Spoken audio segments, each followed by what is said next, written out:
I was 3 minutes into presenting the quarterly compliance audit findings to the board of directors when Gregory Haynes, the chief financial officer, reached across the conference table, pressed the mute button on the boardroom microphone system, and told me that my time was up and that the board had heard enough detail for now. The meeting was being conducted in hybrid format with half the directors physically present in the San Francisco headquarters and the other half joining via video conference, and the microphone mute meant that the remote directors could no longer hear me while Gregory continued speaking as though I had finished my presentation naturally. I was the General Counsel and Chief Compliance Officer of Vanguard Financial Services, a mid-sized investment management firm with approximately $18 billion in assets under management, and the compliance findings I had been presenting were not optional updates or routine procedural matters but material issues that the board was legally required to understand and address. The fact that Gregory had physically silenced me in the middle of that presentation, in front of half the board and on a recording that was being captured for corporate record-keeping purposes, was not just a power play or an interpersonal conflict. It was an act that revealed how far he was willing to go to prevent the board from hearing information that threatened his control over the firm's financial narrative. Vanguard had been my employer for 6 years, and I had joined as Associate General Counsel before being promoted to the top legal role 3 years later when my predecessor retired. The firm specialized in actively managed equity and fixed income strategies for institutional and high-net-worth clients, and my responsibility was to ensure that our operations, disclosures, marketing materials, and trading practices complied with SEC regulations, FINRA rules, state securities laws, and our fiduciary obligations to clients. It was a role that required constant balancing between enabling the business to grow and compete, while ensuring that growth did not cross legal or ethical boundaries. And for most of my tenure, that balance had been manageable because the executive team and the board understood that compliance was not optional and that my job was to protect the firm from regulatory exposure and reputational damage. That dynamic had shifted significantly when Gregory was hired as CFO 18 months earlier, brought in by the board to professionalize the firm's financial operations and prepare Vanguard for a potential strategic transaction, either a sale to a larger asset manager or a capital raise that would allow the firm to expand its distribution and product capabilities. Gregory came from a larger financial services company where he had been a senior finance executive, and he brought with him a management philosophy that prioritized financial metrics, operational efficiency, and narrative control over what he described as excessive caution and bureaucratic process. Within his first 6 months, he had restructured the finance team, implemented new performance dashboards, and introduced quarterly business reviews where each department head was expected to present progress against financial targets and explain any variances. My department, Legal and Compliance, did not fit neatly into this model because our work was not revenue generating, and our value was measured in risk mitigation and regulatory outcomes rather than financial contributions. But Gregory made it clear that he expected compliance to operate with the same efficiency mindset as other departments, and that he had little patience for legal objections that slowed down business initiatives or complicated his financial reporting. The tension between us had been building over a series of incidents where I had raised concerns about practices that Gregory defended as standard industry behavior, and the compliance audit findings I was presenting to the board were the culmination of that tension crystallized into documented regulatory risk. The findings centered on the firm's valuation practices for certain illiquid securities in our fixed income portfolios and the disclosures we were providing to clients about those valuations. Vanguard managed several private funds and separately managed accounts that held corporate bonds and structured credit instruments that did not trade on public exchanges, and the valuation of those securities required judgment and estimation based on models, comparable transactions, and broker quotes. This was normal in the industry, but it created risk if the models were overly optimistic, if the comparable transactions were not truly comparable, or if the disclosures to clients did not adequately explain the uncertainty and subjectivity involved in the valuations. I had initiated an internal audit of our valuation practices after receiving questions from an institutional client about why the valuations in their monthly statements seemed inconsistent with market conditions they were observing, and the audit had revealed a pattern where the valuation committee, which Gregory chaired, had consistently adopted the highest end of the valuation range for illiquid securities. The practical effect of this pattern was that the portfolios appeared to be performing better than they actually were, which benefited the firm in multiple ways. The legal and regulatory problem was that this approach pushed the boundaries of fair value accounting standards and created disclosure issues if clients were not being told that the valuations were based on aggressive assumptions and that the actual realizable value might be materially lower.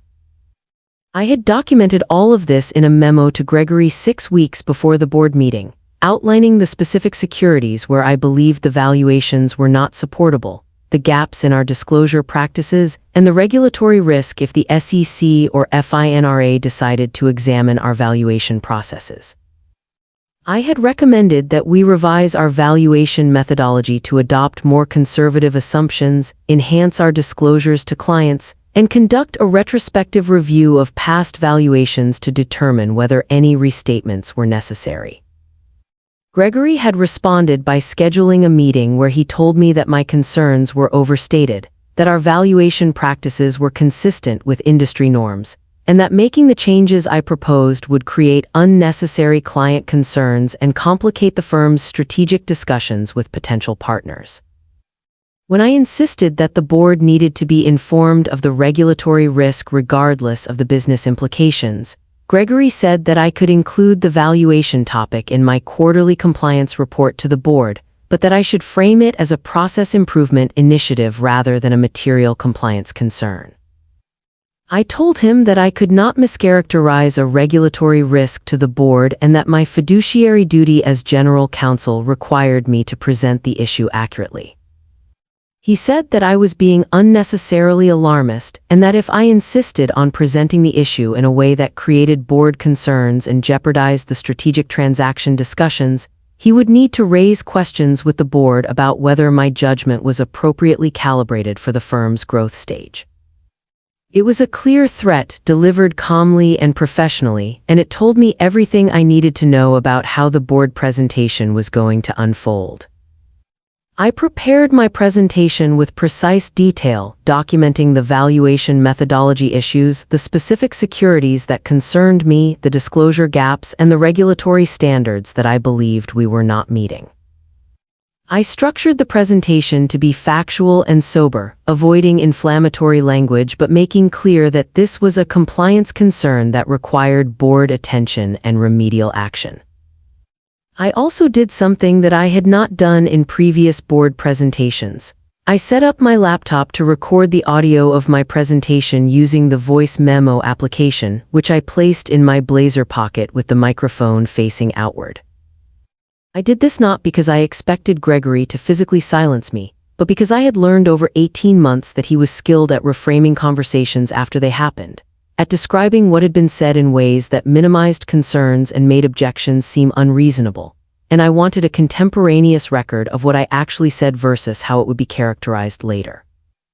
The board meeting began with routine matters, approval of minutes, financial reports, investment performance updates, and my compliance presentation was scheduled as the fourth item on the agenda. When my turn came, I connected my laptop to the boardroom display and began walking through the findings. I explained the valuation process for illiquid securities, described the pattern where the valuation committee had consistently adopted aggressive assumptions, and showed specific examples where our valuations appeared to be significantly higher than what comparable market transactions would suggest. I had spoken for approximately 3 minutes covering the background and the specific findings, and I was about to transition to the regulatory risk analysis and my recommendations when Gregory interrupted. He said that this was all very detailed and technical, and he wanted to make sure the board understood the context before we got further into the weeds. Then he reached across the table to where the microphone control panel was located, pressed the mute button that silenced my microphone for the remote participants, and said directly to me, audible only to those physically in the room, that he thought the board had enough detail on this topic, and that we should move on to the rest of the compliance agenda, rather than spending excessive time on valuation methodology nuances. The directors who were physically present looked uncomfortable but did not immediately object, and the remote directors, unable to hear what Gregory had just said, simply saw that I had stopped talking. I looked at Gregory and then I looked at the board chair, a retired banking executive named Thomas Whitfield who had been on Vanguard's board for 9 years. I said, speaking directly to Thomas and loud enough that the people in the room could hear even with the microphone muted, that I needed to complete my presentation because the findings I was presenting were material compliance concerns that the board was required to understand under their fiduciary duties, and that cutting short the presentation would leave the board without critical information. Thomas looked at Gregory, then at me, and said that he thought we should hear the full presentation and that if there were time concerns we could adjust the rest of the agenda. Gregory said that was fine, but that he wanted to add context about the valuation process after I finished so the board understood the business realities and industry practices. I nodded and Gregory unmuted the microphone. I completed my presentation over the next 12 minutes, detailing the regulatory standards, the disclosure obligations, the specific risks if our practices were challenged by regulators, and my recommendations for remediation. When I finished, Gregory immediately took control of the discussion. He thanked me for the detailed analysis and said that he wanted to provide important context that he believed would help the board understand why the valuation practices I had described were actually appropriate and consistent with how sophisticated asset managers operated in illiquid markets. He said that valuation of illiquid securities always involved judgment and that different firms would arrive at different values based on their models and assumptions, and that Vanguard's approach was to use all available data and to make informed judgments that reflected our best assessment of fair value. He said that being conservative in valuations might seem prudent from a legal perspective, but that it would penalize our clients by understating the value of their portfolios and would put Vanguard at a competitive disadvantage relative to other managers who used more sophisticated valuation techniques. He acknowledged that disclosures could always be enhanced but said that our current disclosures were consistent with industry practice, and that making significant changes would create client confusion and raise questions about whether our past valuations had been wrong, which he did not believe they had been. He concluded by saying that he respected my role in identifying compliance risks, but that he believed the board should consider the business context and competitive dynamics before making decisions that could harm the firm's reputation and market position. The board discussion that followed was brief and inconclusive. Several directors asked clarifying questions about the valuation methodology and the regulatory standards, and I answered each one with specific references to accounting guidelines and SEC guidance. Thomas said that this seemed like an important issue that deserved careful consideration, and he proposed that the board's audit committee conduct a deeper review with input from the external auditors and outside counsel before making decisions about remediation. Gregory agreed that external input would be valuable, and the board voted to refer the matter to the audit committee for further analysis. The meeting moved on to other topics, and my presentation ended without any immediate action or clear resolution. What happened in the 2 weeks following that board meeting revealed the real purpose of Gregory's intervention. He scheduled individual calls with several board members, conversations I was not part of, where he provided his perspective on the valuation issue and on my role at the firm. I learned about these calls through Thomas, who called me after Gregory had spoken with him and said that he wanted to hear my perspective on some concerns Gregory had raised. According to Thomas, Gregory had told him that I was a skilled lawyer but that I had difficulty understanding business tradeoffs, that I tended to see compliance issues in black and white terms without appreciating the gray areas that sophisticated financial firms operate in, and that my presentation to the board had been unnecessarily alarmist and had not adequately reflected the context and nuance that Gregory had tried to provide. Gregory had also suggested that as Vanguard entered a more complex growth phase, the firm might benefit from legal leadership that had more experience with large-scale financial institutions and that understood how to balance legal concerns with business objectives. Thomas asked me directly whether I thought Gregory was trying to undermine my position, and I said that I believed he was trying to control the narrative around the valuation issue, because acknowledging the compliance problems I had identified would complicate the strategic transaction discussions and would potentially require financial restatements that would damage the firm's valuation. I told Thomas that I had recorded my board presentation and that if he wanted to review exactly what I had said versus how Gregory was characterizing it, I could provide the audio file. Thomas was surprised that I had recorded the meeting but said that given the circumstances, he thought it would be appropriate for the audit committee to review the recording as part of their analysis. I sent him the audio file that evening, and I included a written transcript that I had prepared showing exactly what I had presented, where Gregory had muted my microphone, what he had said during the muted period, and how the discussion had proceeded after I completed the presentation. The transcript made several things clear. I had presented the findings factually and without exaggeration. I had been specific about the regulatory standards and the gaps in our practices, and Gregory had interrupted my presentation at the precise moment when I was about to discuss the legal and regulatory consequences of continuing with our current valuation approach. The audit committee met 2 weeks later with the external auditors and outside legal counsel, and I was asked to participate and to provide the underlying documentation supporting my findings. The external auditors, who had not been aware of the valuation concerns I had raised, conducted their own analysis of the securities in question, and concluded that several of the valuations appeared to be at the aggressive end of supportable ranges, and that the disclosures to clients did not adequately explain the subjectivity and uncertainty involved in the valuation process. Outside counsel reviewed the SEC and FINRA guidance on valuation practices and disclosure obligations, and provided a legal opinion that Vanguard's practices created regulatory risk, and that the recommended remediation steps were appropriate and necessary to bring the firm into compliance.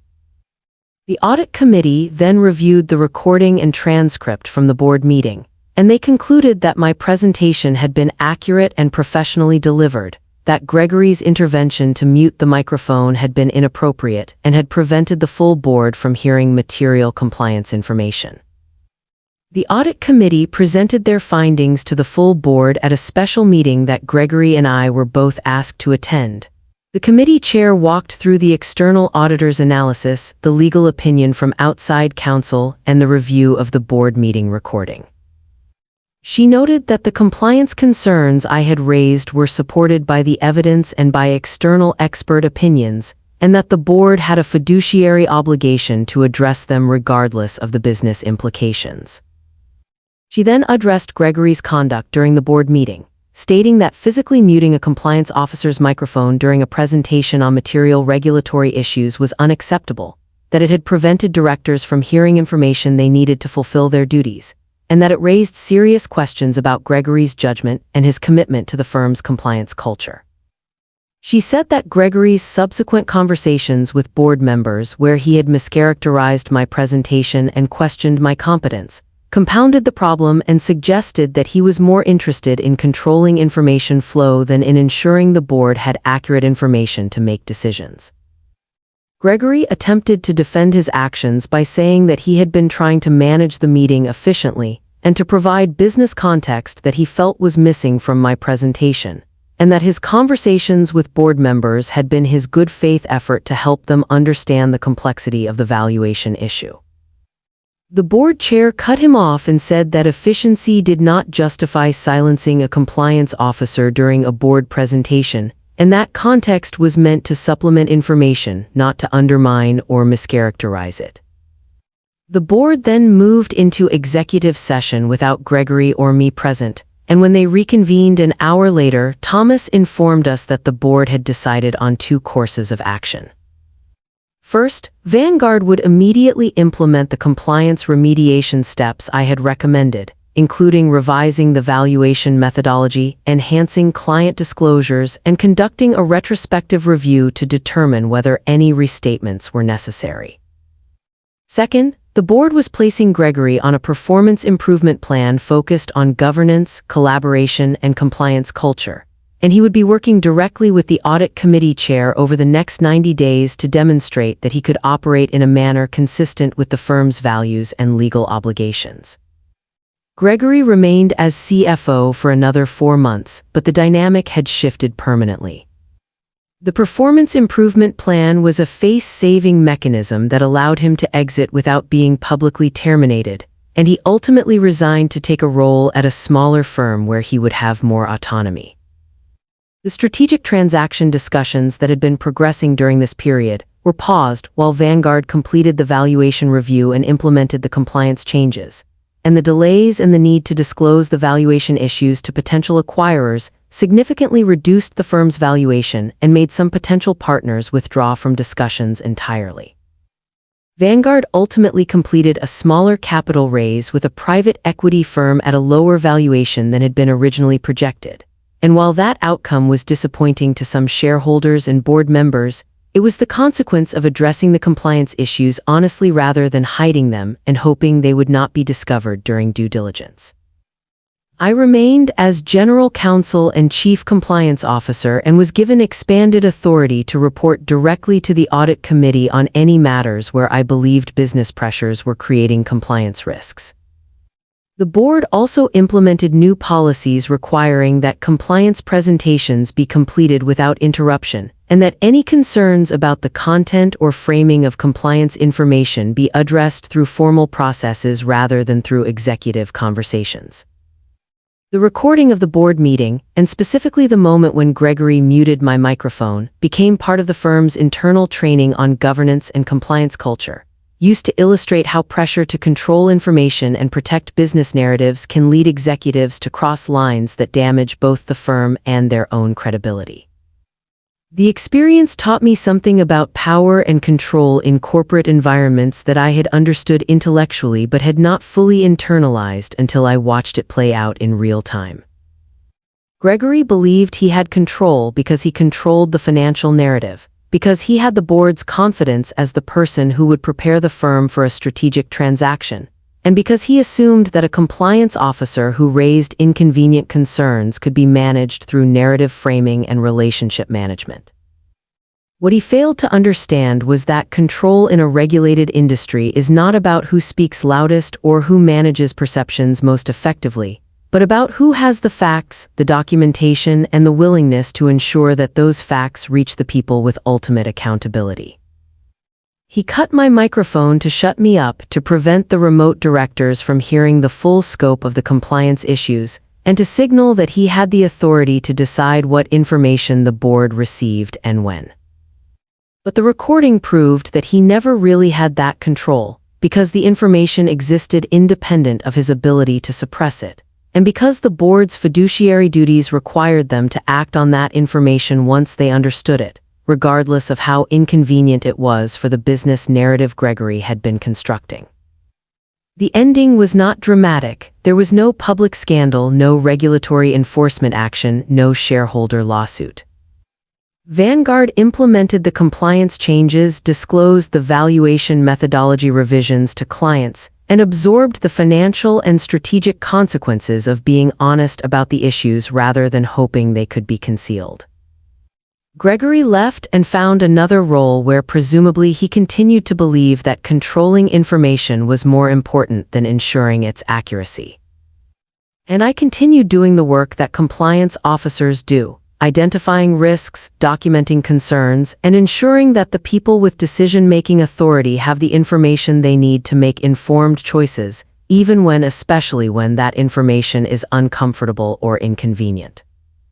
The recording of that board meeting and the moment when my microphone went silent became a reminder that the most important control in any organization is not the ability to silence dissent or manage narratives, but the commitment to ensure that truth reaches the people who need to hear it, regardless of who tries to prevent it.